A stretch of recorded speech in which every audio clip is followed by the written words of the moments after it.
अस्सलामुअलैकुम, welcome to my channel code with Abdullah. और आज हम जावास्क्रिप्ट के अंदर इवन एंड ऑड प्रोग्राम बनाएंगे।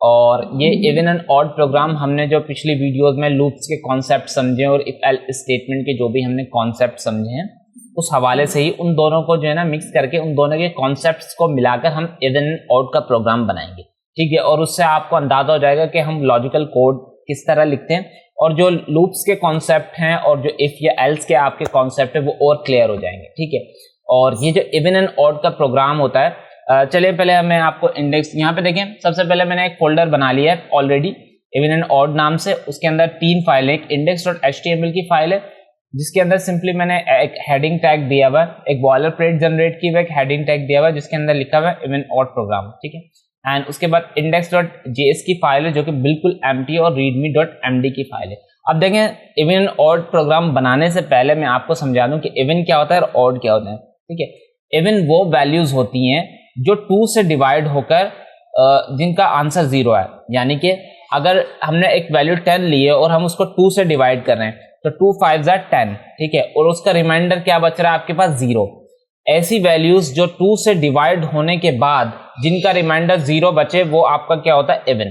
ठीक है, और ऑड क्या होता है, ऑड वो वैल्यूज होती हैं, ऑड जो है वो वैल्यूज होते हैं जो 2 से डिवाइड होने के बाद जिनका रिमाइंडर 0 ना आए। अब यहाँ पर देखें, यहाँ पे मैंने एक वैल्यू दी है 13। अब मैं उसको 2 से डिवाइड कर लूं तो 2 6 12 तो आता है। ठीक है, लेकिन 2 6 12 होने के बाद जब मैं उसको माइनस करूंगा, 13 को 12 से माइनस करूंगा तो 1 मेरे पास रिमाइंडर बचेगा, तो वो होता है हमारे पास ऑड। सही है, ऐसी वैल्यूज याद रखिएगा, ऐसी वैल्यूज जो 2 से डिवाइड होने के बाद रिमाइंडर 0 दें वो होती है आपका इवन नंबर्स। और ऐसी वैल्यूज जो 2 से डिवाइड होने के बाद जिनका रिमाइंडर 0 ना आए, यानी कि रिमाइंडर 0 ना आने का मतलब 1 रिमाइंडर बच जाए, 2 रिमाइंडर बच जाए या जो भी रिमाइंडर बच जाए, वो जो आपकी वैल्यूज है वो आपकी वैल्यूज कहलाएंगी ऑड। ठीक है, तो चले कोड को स्टार्ट करते हैं। index.js की फाइल पे मैं आ चुका हूँ और सबसे पहले मैं लूप बनाऊंगा, फॉर लूप का इस्तेमाल करूंगा और यहाँ पे लेट a और उसको 1 असाइन करूंगा और a less than equals to 10 और a प्लस प्लस और कर्ली ब्रैकेट्स को ऑन करूंगा। ठीक है, मैं अभी आपको समझाऊंगा ये लूप किस तरह काम कर रहा है और इफ जो स्टेटमेंट मैं इस वक्त लगाऊंगा वो किस तरह काम कर रही है। तो मैंने यहाँ पे लिखा इफ और यहाँ पे लिखा a मॉडुलस 2 इक्वल्स टू 0 और उसके बाद ये, और यहाँ पे लिखूंगा डॉक्यूमेंट डॉट राइट और यहाँ पे मैं लिखूंगा a, तो मेरा a है, सॉरी कैपिटल में आ गया, और यहाँ पे मैं br लगा रहा हूँ और सेमीकोलन लगा दूँ। अब यहाँ पे देखें मैंने किया क्या, मैं थोड़ा सा जूम कर रहा हूँ। यहाँ पे देखें मैंने एक लूप बनाया, फॉर लूप। ठीक है, मैंने सबसे पहले एक फॉर लूप बनाया और फॉर लूप के अंदर मैंने एक वेरिएबल बनाया। ठीक है, लेट कीवर्ड का इस्तेमाल करके मैंने a नाम से एक वेरिएबल बनाया और उसको एक वैल्यू असाइन किया 1।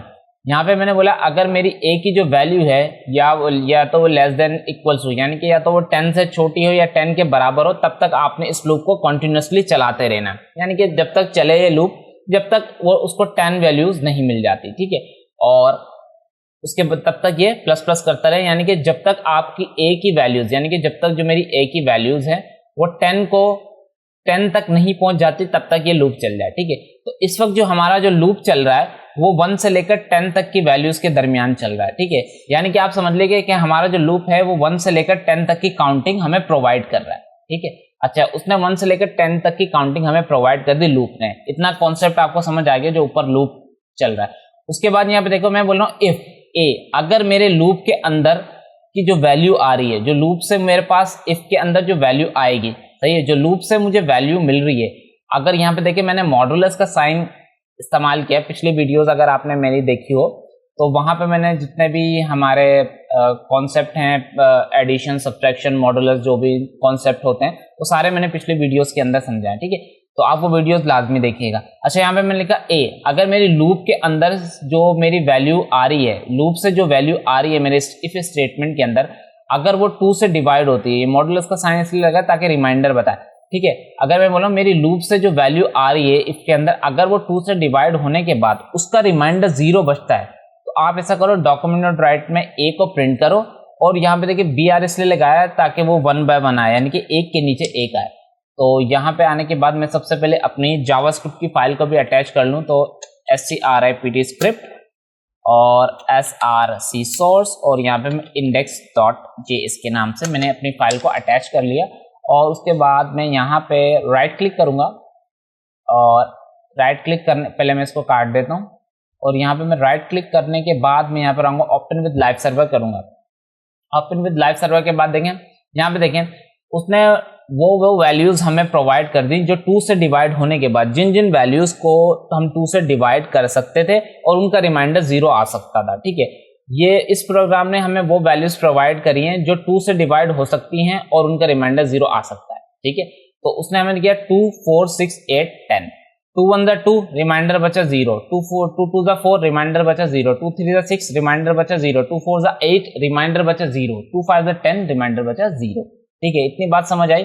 अभी इसने हमें वो इवन का वो प्रोग्राम दिया है जो 2 से डिवाइड हो सकता है और उनके आंसर जो रिमाइंडर है वो 0 आ सकते हैं। ठीक है, अब देखिए यहाँ पे अगर मुझे ओड की वैल्यूज चाहिए तो मैं लिखूंगा नॉट इक्वल्स टू। अब मैं क्या कह रहा हूँ, मैं कह रहा हूँ मेरे लूप से जो वैल्यूज आई है मेरे इफ स्टेटमेंट के अंदर, ठीक है, जो इफ स्टेटमेंट के अंदर मेरे लूप से जो वैल्यूज आ रही हैं अगर वो 2 से डिवाइड होती हैं, अगर वो 2 से डिवाइड होने के बाद उनका आंसर 0 नहीं आता है तो वो वैल्यूज मुझे प्रिंट करके दे दो। तो यहाँ पर आएंगे, ये देखिए 1 3 5 7 9।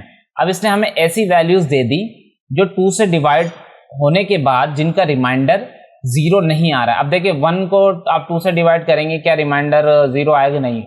और अगर आप 2 को 3 से डिवाइड करेंगे, ठीक है, तो तब भी रिमाइंडर आपका 0 नहीं आएगा। 5 से डिवाइड करेंगे तब भी आंसर आपका 0 नहीं आएगा। अगर आप 7 से डिवाइड करना चाहेंगे तब भी, यानी कि 2 को डिवाइड करेंगे 7 से, तब भी आपका आंसर या रिमाइंडर 0 नहीं बचेगा। और अभी अगर आप 2 को डिवाइड करेंगे 9 से तब भी आपका रिमाइंडर 0 नहीं बचेगा। ठीक है, तो उम्मीद करता हूं मैं आपको आज की मेरी वीडियो पसंद आई होगी और आपको ये जो इवन ऑड का प्रोग्राम का जो कॉन्सेप्ट है ये भी समझ आ गया होगा, और इवन क्या होते हैं, कौन सी वैल्यूज होते हैं, ऑड क्या होती है, कौन सी वैल्यूज ऑड की होती हैं, ये सब आपको समझ आ चुका होगा। उम्मीद करता हूं मैं आपको आज की मेरी वीडियो पसंद आई होगी, और अगर वीडियो पसंद आई है तो प्लीज लाइक करें, शेयर करें, सब्सक्राइब करें। Thank you for watching this video. Allah Hafiz.